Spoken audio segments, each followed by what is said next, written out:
A note to our listeners before we start the show. This episode may contain triggering and sensitive topics, including abuse. Please take care while listening or switch to a different episode that is more suitable for you. Hello, everyone. Welcome back to another episode of Voice of Adoptees. I'm your host, David. Today I'm here with Dinora, who is a Honduras adoptee. She is a mother of two. She's married to her husband of 13 years, and we're so excited to have her on the show. Welcome, Dinora. Will you please tell our listeners a little about yourself, where you live, where you were adopted from, even though I just said Honduras, but and a fun fact about you. Well, I was born in La Ceiba, Honduras, right off the Caribbean coast. It's one of the most beautiful places. And I was adopted into Minnesota and been living here in the Twin Cities pretty much my whole life. And I guess an interesting fact is that I grew up uh, knowing very well that I'm adopted. I was a brown girl living in a city where it was all cornfields and there was no one that looked like me there. And I got the honor of finding my birth mother after 10 years of searching, and the whole thing aired on TV in Honduras.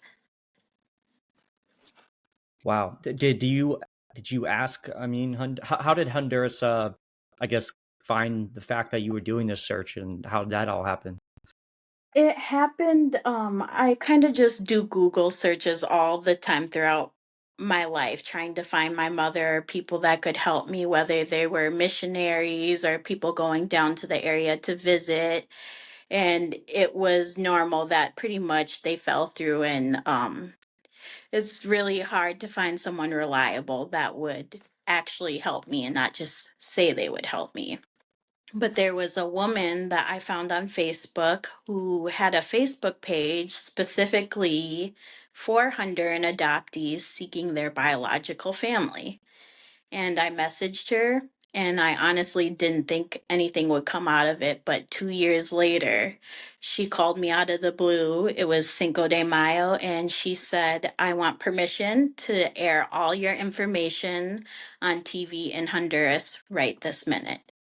And if we get something, uh, whether it was a family member that called or someone who knew any information, we would get in contact with you right away.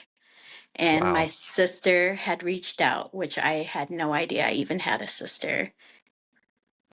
What information did you have when you were adopted? Like, what did the Honduras government put down on a form, or? Um, I had more information than I feel like a lot of people had. I had pictures of my mom. I knew her full name. I knew why she gave me up. I had pictures of my brother. So it was a decent amount of information, and I had my birth name as well. Um, and a letter maybe from like the second grade that my mom had wrote me to tell me why she made the choices she did, and how much she wished she didn't have to make that choice, but it was what was best for me. Wow. Um, so you didn't know you had a sister, but you knew you had a brother. How did that Yes. kind of you said that it was the news, because of the news episode that aired in Honduras. That's how you found your sister. How did your Yes. siblings react to when you reached out? A lot of my family actually didn't even know I existed. Hmm. Some of them did, some of them didn't. So they were all very welcoming and great and excited. Especially my younger brother. He is probably more of a crybaby than I am, and he was in absolute tears. That's awesome. Yes. That's, I mean, yeah, it's much more common than you think that adoptions are kind of like a hush hush thing in some countries and Yes. cultures, or you know, yeah, it's a similar thing with my adoption. But anyway, so tell us about like your upbringing in the United States, um, what your adoptive family was like, and how was it being raised in the United States? Um, it wasn't great, I won't lie. Um, Early on, things were good. Just like how you would want and expect things. I had an older brother that was a Romanian adoptee, and he looked very similar to me, but our parents were white. But it never really bothered me or phased me a whole lot because I had so many people around me that loved me. I remember and have pictures of being at the airport and coming in for the first time. And everybody was there with balloons and banners, not just family, but neighbors and close friends that were a really important part of my life. But once I got older, maybe around fourth and fifth grade, things drastically changed. It was always very apparent that our family stuck out like a sore thumb. Our parents adopted four children, all of different ethnic backgrounds, two with special needs. And so we got a lot of stares, and people would even be bold enough sometimes to go directly up to my adopted mother in front of me and make comments of why she would even adopt us. And it was not easy.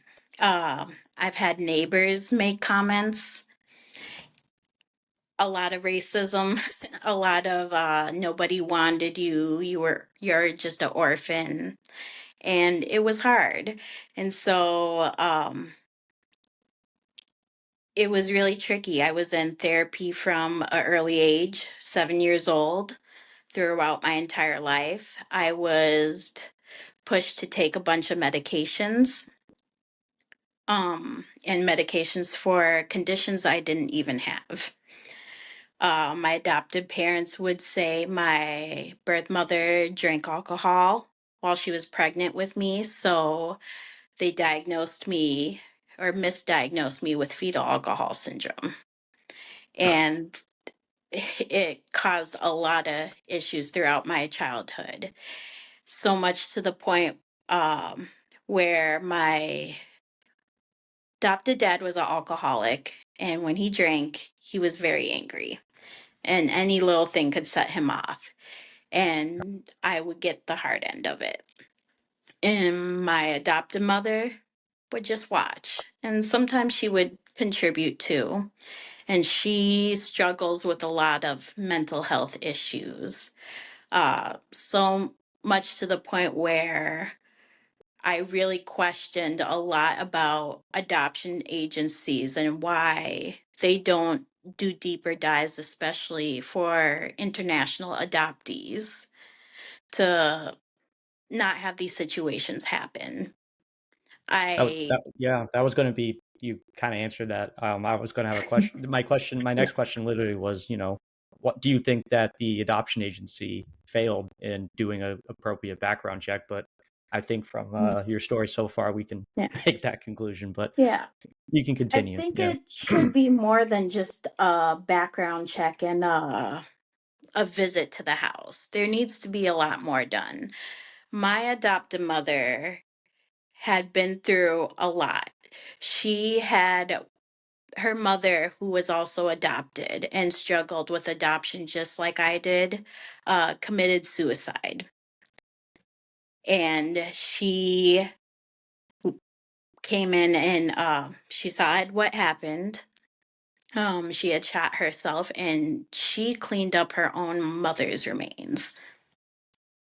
And I don't want to knock people with mental health issues to like they shouldn't adopt, but I think certain people who've gone through and struggle with certain things and aren't getting the proper help shouldn't be able to adopt because you don't know what these adopted children are coming into your home with, if it's reactive attachment disorders or any kind of other issues, that you need someone that's very mentally stable to be able to nurture and care and handle in the best way they can.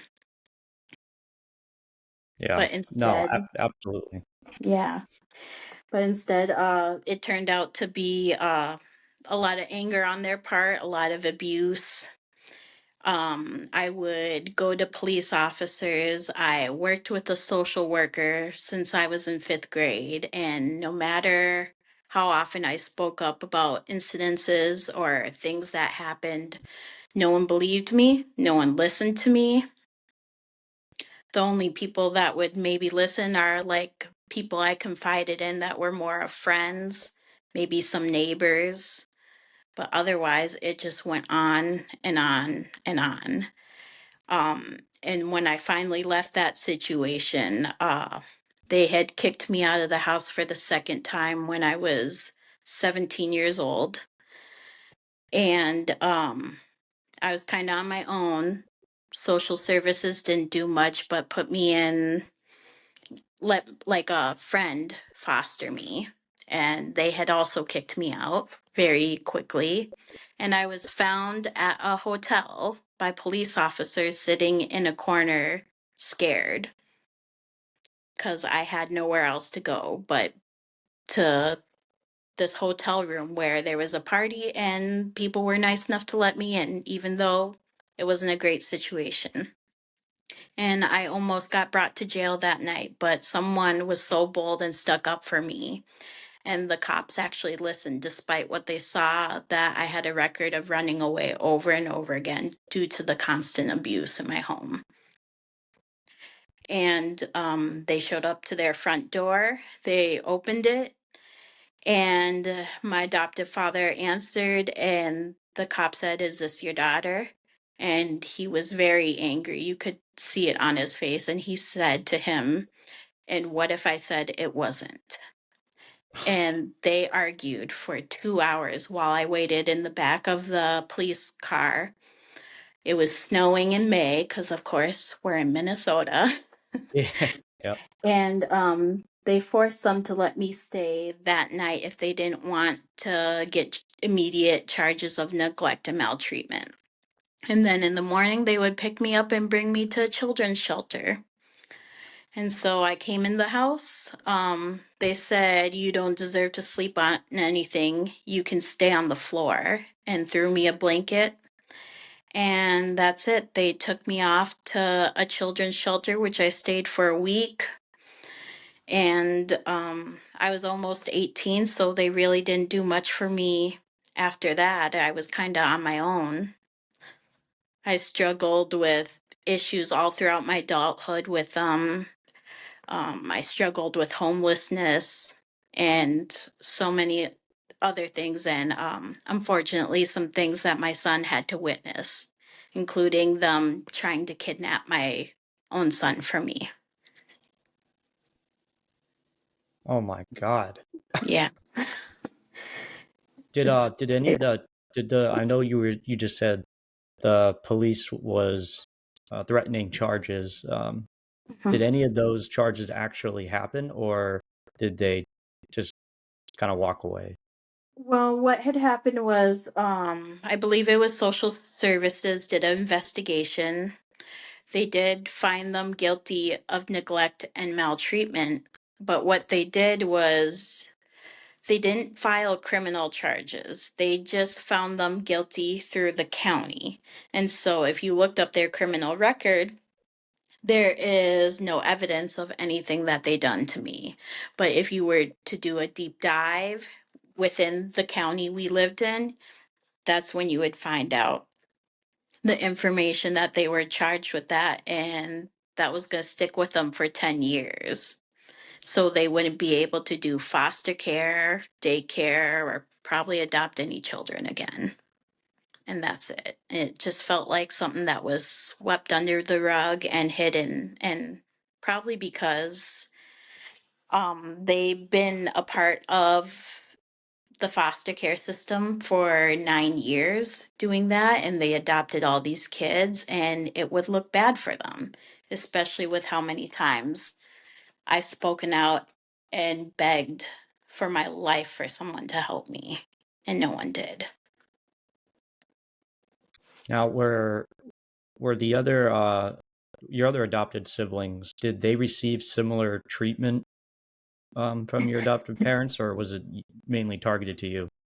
It was targeted towards me, and the reason why I think it was targeted towards me is because I'm the only one out of all four of my siblings that had such a connection and desire to know about my roots, my birth family, where I come from, and that wasn't easy.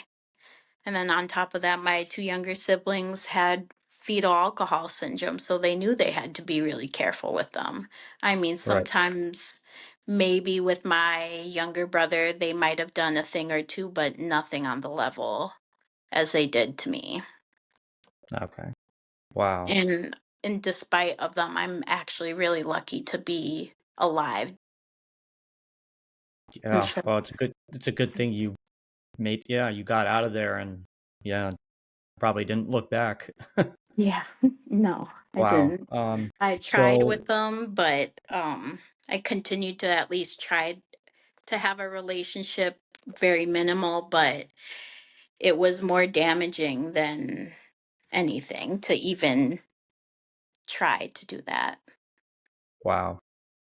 So would you say that you blame the like would you blame the government for failing, I guess, with their responsibilities with Absolutely. appropriately, yeah.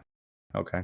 Yeah. Absolutely. I feel like being someone like I am, someone that's brown and having white parents, especially in the community I lived in where there wasn't a lot of us. I could count on one hand how many of us there were. Yep. Yep. And I feel like the mentality is, well, look at these nice people who went out of the way to another country to bring her out of this poverty and this poor, poor place and give her a home, a roof over her head. There's no way they could be bad people. Yep. And That's the so they stigma. just Yep. automatically don't believe me. It's us as children, especially brown children raised by white people, don't have as much as a voice, I would say. Wow. Um, well, after all those traumatic events, when did you, I guess, start having an interest in finding your biological family? I know you mentioned it briefly at the beginning of, Mhm. how you did it, but let's dive into that because, I'm fascinated how how the story kind of works its way through of the rediscovery Mhm. process and what made you want to reach out and yeah, I've always wanted to my entire life. I yeah, would even dream of the person my mom was. And it was probably when the abuse started when I really wanted to find her. And I tried and always came up with nothing until I found that page. And once I found out that my sister reached out and that it was really her, they got her ID and my mom's ID just to ensure it wasn't going to be like a scam. This is the real thing. yeah, I got on the phone and I tried to get to them as fast as I possibly could. yeah. And the woman who helped me find her was there for me once I arrived in Honduras to help me through the beginning. Now, are you a dual citizen or are you just or did Honduras give up your citizenship or do you not know or I am not a dual citizen, but I do want to take the steps to be a dual citizen. Next time I go down to Honduras, I would really like that to be part of my trip. yeah, no, absolutely. You probably don't even need to go down there. If you have the paperwork already, um, Oh, you can file it with the embassy in the US. oh, that Um, I did not know. I yeah, would so love to do that because my attachment to my country, and I'm going to yeah. continue to go there as often as I could, is just so strong. So that's awesome. That's really cool. Mhm. So how many relatives have you met so far in Honduras? How Um, many people in your family are there? when I first went there, pretty much everyone was there. Mhm. The Yeah. one person I didn't get to see that I really wish I would have was my older brother, the one that I had all the pictures of. Yep. Um, when I was 16 years old, he was murdered. Um, and that was very hard for me to find out. And it's still hard for me till this day, but it was Wow. really hard back in Honduras in 2009 and a lot of corruption, a lot of stuff going on. And he was in the middle of it. Wow. You just can't catch a break, can you? Wow. No, it Wow. doesn't feel like I can sometimes. I feel like I'm very unlucky at times, but Well, I at mean, the same it, time, very lucky to be here and to have my husband and my two absolutely. children. Yeah, that's awesome. That's good. Um, so obviously, you're attached to Honduras. That's pretty cool. Mhm. You've expressed interest in learning the language, and I'm curious to know, is there anything else with the culture that you have kind of adopted into your family's kind of like lifestyle? Lifestyle. Do you celebrate certain holidays? Do you cook certain foods? Oh, we love to cook in our house. I Oh, cook Kenyan food, which my husband is Kenyan. I okay. tried to Yep. cook Honduran food, but that's a little trickier. I'm still learning. But I'll cook like Dominican dishes, Puerto Rican, Mexican, Colombian, just kind of Mm, anything from any Latin American country. I love to incorporate. I do speak Spanish with my sons a little bit as much as I can, so they will learn. I got my son into Spanish immersion school and just got him to be involved in the way I wish I would have been involved when I was younger. that's great. Yeah, that's awesome. Um, I always joked with people I know about, one day when I have kids, they're going to learn Russian better than I can ever speak it. So then they can be my translator. Yes, I have the same train of thought because Yep. learning as an adult is the toughest thing. Yeah. So that's really cool that, I mean, combining those different cultures and everything and having your kids get to experience a little bit of where you're from and where your Mhm. husband's from. I think that's really special It because it's a is. rich culture and being from Central America and then your husband being from Kenya. I mean, that's awesome. Yes. I think that's really cool. I'm curious to know your opinion on, I guess, adoption like right now. If someone were to ask you, on the street, hey, would you adopt a child abroad? I'm curious. What would you what would you say? Absolutely, I would. Yeah. Despite my own adoption, for people that I know and then myself too, who've been through fertility issues, I think adoption can be a good thing. But it's a business where it's a lot about money and should be focused more on the well-being of children and what homes they are going into. And I think it's a good thing. I don't think adoption should be abolished, but I think it should become a lot stricter. Yeah. But yet again, a lot easier for some families to adopt because I know people who want to have kids but can't because they can't prove that they have can meet the financial expectations that they have. Right. Right. Yeah, as an adoptee, I've heard a lot of other adoptees say that when it comes to if they want kids or not, they would either love to adopt, to share that experience, to bond with the child, or they would love to have their own child because they want to see, their own Mhm. DNA and like their own personality in a child. I mean, Yeah. you're lucky that you had photos. I remember you mentioning that. A lot of Yeah. people adopted international. We don't get that. Like from Russia, Yes. we got a lot of false information. So Mm. we never knew until you found your family what your mother looked like, what the father Yeah. looked like, where do you get your smile and your eyes and like Hmm. all that information. So I think that's so important, and I Oh, it agree was with you. Record keeping needs to be a lot better, and the welfare of the children need to be more number one. important than financial responsibility. Yeah. Yeah. Yes. Did Yes, you I'm very thankful for the picture of my mom, and she looks exactly like me. So the moment I saw her, I didn't need anybody to do a DNA test or tell me if that was my mother. I could tell probably from every one of my family members that they were related me, that it's so scary how much we look alike. Yeah. Yeah. Now have your family down in Honduras, have they met your children and your husband yet? Or did you go back alone the first time or The first time, I went back with my son when he was 5 years old, and so they got to meet him right away, and he oh, got to be a part of that experience. And I went down a second time a couple years ago after all the stuff with COVID was yep. pretty much died down, and I had brought my husband there, and that's actually where he proposed to me. Once he met Oh, my mom, my dad, and my pretty much my whole family, he proposed to me right at the end of our trip. man, he nailed it.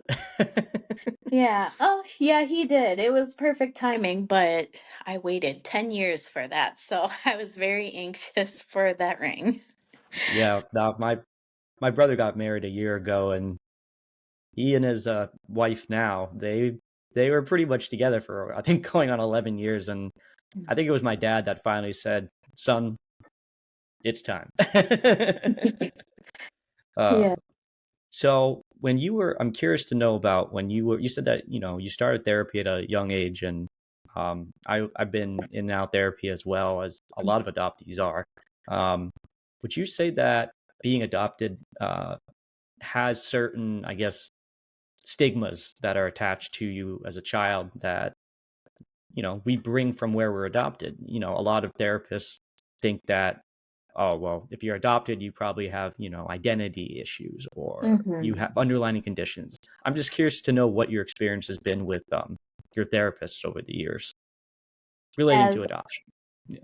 as a child, it was hard because it was supposed to be just individual therapy for myself to work through some of my adoption issues, and grew into be so much more than that. Yeah. And whatever my adopted mother would tell her, she would believe. So everything that I said sometimes felt like it didn't matter because she would contradict it with what she would go back and tell the therapist. And so it didn't feel very successful for me. It felt more damaging. But as an adult, and finding a right therapist that can understand me and that will listen to me is very helpful. I think you just need the right person, and it would have been easier to have that strictly individual therapy without my adoptive parents in her ear. Yeah. Um, would you, right now, I mean, I know the relationship with your adoptive parents is complicated. Are they in touch with you at all, or are they completely, I guess, removed from your life at the moment? They are actually completely removed from my life. I had got into a little tiff with my adoptive sister over some wedding stuff, and she involved my adopted mother, and it turned very nasty very quick. She would say things basically how I wasn't her daughter, and she was going to stick up for the one that was her daughter. They even went as far as to block my son, which was very, very difficult. And he found out on Christmas, and it broke his heart because my youngest brother, who has fetal alcohol syndrome, and it's pretty severe. He was born in 96, and he probably has the brain of like a 7 or 8 year old, Okay. and they still have care over him. And so with that happening, they took a person that was really important to us and really important to my son as well. And so it was not easy, but I think it was for the best because we don't need people like that in our lives. Makes sense. Wow. So I have an interesting question. Mhm. So would you say that you have a stronger relationship moving forward with your biological family in Honduras rather than your adoptive family? Yes and no.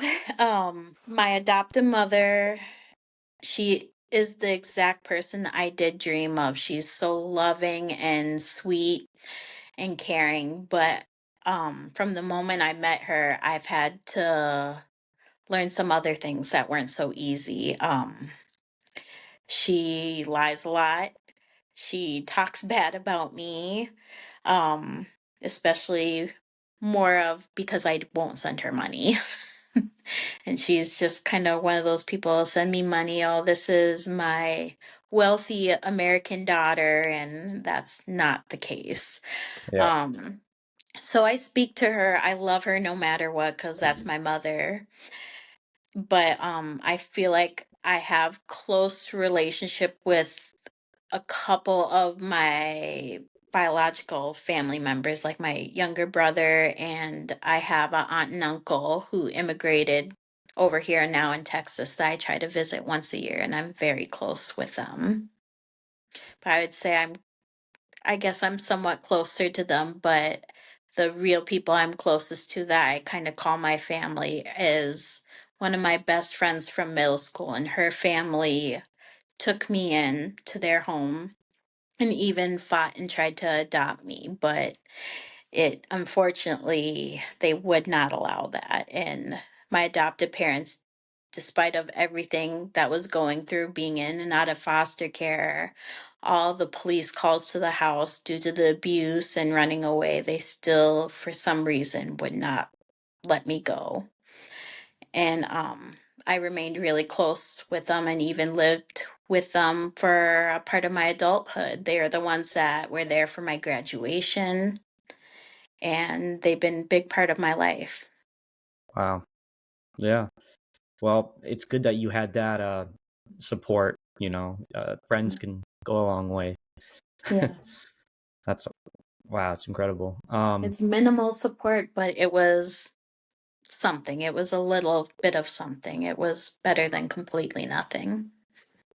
Have have your kids asked about, I guess, like what adoption is, and have you explained to them kind of like your background? I like to be very open with some limitations with especially my oldest son, because he has been involved in some of the stuff and has full on experienced witnessing physical fights between me and my adopted mom, unfortunately. And so I've had no choice but to kind of explain some things and some harder things as well.